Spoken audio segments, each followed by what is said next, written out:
Minha amiga e meu amigo, nesta sexta-feira, dia 8, final de tarde, mês de novembro, um homem foi executado com disparos de fuzil em pleno aeroporto de Guarulhos. Olha a reportagem feita pela Jovem Pan News. Depois eu volto com os comentários. O caso que aconteceu há pouco no Aeroporto Internacional de Guarulhos, ali no Terminal 2. Segundo a Polícia Militar e o Corpo de Bombeiros, houve tiro de fuzil, ou tiros, né? Porque pessoas ficaram feridas, imagens começaram a chegar também à nossa redação de outros passageiros que estavam no local e que filmaram essas pessoas que teriam sido atingidas, e um homem foi morto pelo tiro que, segundo a polícia, teria saído de um fuzil. A polícia até agora está trabalhando com a possibilidade de ser uma emboscada montada pelo crime organizado e que a gente agora está em contato com as autoridades para poder confirmar. Mas o que sabemos até agora é que a área ali teve de ser isolada no Terminal 2, exatamente porque houve esse tiroteio. As pessoas, obviamente, ficaram desesperadas ali naquele local. A gente está falando do aeroporto mais movimentado do país, que recebe milhares de passageiros todos os dias, tem vários terminais e justamente ali, ao tentar embarcar no Terminal 2, esse homem teria sido atingido por um tiro de fuzil, chegou a ser socorrido pelo Corpo de Bombeiros ali no local, mas já estava morto. Quando essa matéria foi feita pela Jovem Pan News, ainda não se sabia a identidade da vítima. Trata-se de um homem de nome Antônio Vinícius Lopes.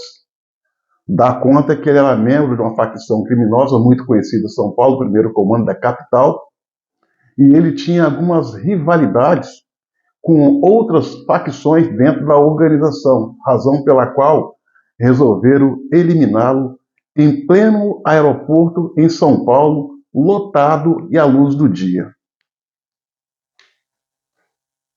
O carro parou e alvejou este cidadão, que, segundo informações precisas, era membro da organização, por estar desviando dinheiro ou coisa parecida, provocou a insatisfação dos seus comparsas, vindo a acontecer esse fato. Lembrando que as notícias também dão conta que outras pessoas da facção foram vitimadas de sofrer atentados, perdendo a vida, a mando deste camarada que morrera nesse final de tarde. Olha só, senhoras e senhores, um crime desta monta acontecer à luz do dia em um aeroporto movimentado é uma afronta. É uma afronta do crime organizado. Esses membros dessas organizações, eles têm a sensação de que pode tudo. E até podem mesmo. E até podem. Olha só, o Brasil está vivendo um processo de mexicanização. E o que seria isso? Adotando o mesmo sistema que é adotado pelo crime organizado lá no México, onde o Estado se torna quase que inoperante perante eles. Onde o crime organizado cria um poder paralelo, domina tudo. Está difícil. Essa facção, primeiro comando da capital, aí você tira as primeiras 3 letras que eu não pode falar aqui, nasceu no estado de São Paulo durante o governo do sonolento Geraldo Alckmin quando governador daquele estado. Cresceu, se expandiu, hoje está ramificado em todo o Brasil, na Europa, África, toda a América, inclusive Estados Unidos. Olha ao ponto que chegou. Se tivesse combatido na fonte, eles não ganhariam essa musculatura que ganharam até aqui.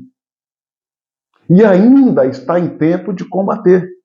E combater com precisão, com mão de ferro. A maior atividade dessa organização, ela é diversificada. Ela mexe com ouro, mexe com madeira, mexe com cobranças de loja, postos de combustíveis, mas o carro-chefe até aqui, até onde se sabe, é o tráfico de entorpecente, que eles mandam para a Europa, usando em especial o Porto de Santos. Porto de Santos esse que teve a sua vigilância reduzida pelo governo Lula, não sei por quê. É preciso combater. Apesar do crescimento, apesar da gravidade, apesar da ousadia, ainda está em tempo de combater. Agora, para isso é preciso que o Estado que eu falo é o Estado, o governo central, o governo do Lula, precisa ter vontade de combater. Por que eu falo que precisa ter vontade? Porque parece não ter. Parece não ter. Nós temos a gloriosa Polícia Federal, que deveria estar usando as suas energias e recursos para estar combatendo essa organização e outra. Antes que eu esqueça, no Brasil existem 48 grandes organizações criminosas. Não é só essa. Não é só o primeiro comando da capital, não. São 48 em todo o país. Assustadoras. Então, a gente está vendo a estrutura da Polícia Federal não sendo usado para o combate do crime. Uma boa parte dessa estrutura da Polícia Federal está sendo usada para quê?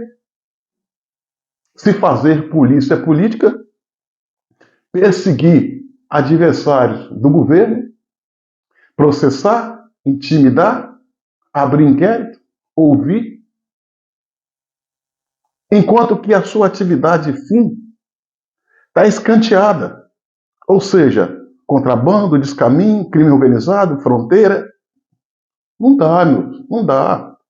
Esse país precisa ser levado a sério, mas para o país ser levado a sério, é preciso que os mandatários façam assim. E a gente vai esperar o quê? De um governo do quilate do governo de esquerda, do governo do PT, do governo do Lula? Nada.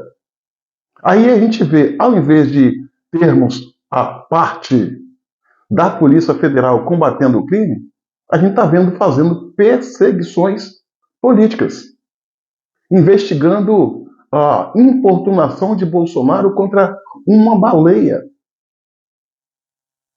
Aí eu pergunto, é sério? Tem como dar certo? Está no caminho correto? Não estamos. Não estamos. A energia que se gasta com a estrutura e o aparato do Estado, Polícia Federal, investigando importunação de Bolsonaro a um bambaleia, enquanto estão ali tomando conta desse inquérito, desse expediente, o crime organizado está passando leve, livre e solto na fronteira, chegando no Brasil. É preciso tratar essa coisa com seriedade. Mas o que esperar desse governo? O que esperar Quando eu falo governo, não é só o governo executivo, é executivo, legislativo e judiciário. Não posso generalizar que seria leviano da minha parte, por não dizer criminoso, mas dá-se a sensação que o crime organizado tem representante dentro das instituições para fazer valer os seus interesses, porque o combate é muito tímido. E a nossa desconfiança, ela cresce quando a gente vê um indivíduo com um caminhão lotado com mais de 1 tonelada de entorpecente ser liberado na audiência de custódia. Não é uma acusação, mas é a suspeição. Fica complicado. O Brasil está seguindo caminhos estranhos, está indo para um destino que não é o correto, ou seja, está chegando e vai chegar muito em breve, está indo em passos largos, ao mesmo nível do que é hoje o país, México. É por isso que eu falo que o Brasil está vivendo um processo de mexicanização por causa da leniência, covardia ou até mesmo cumplicidade do governo. O povo brasileiro precisa se levantar.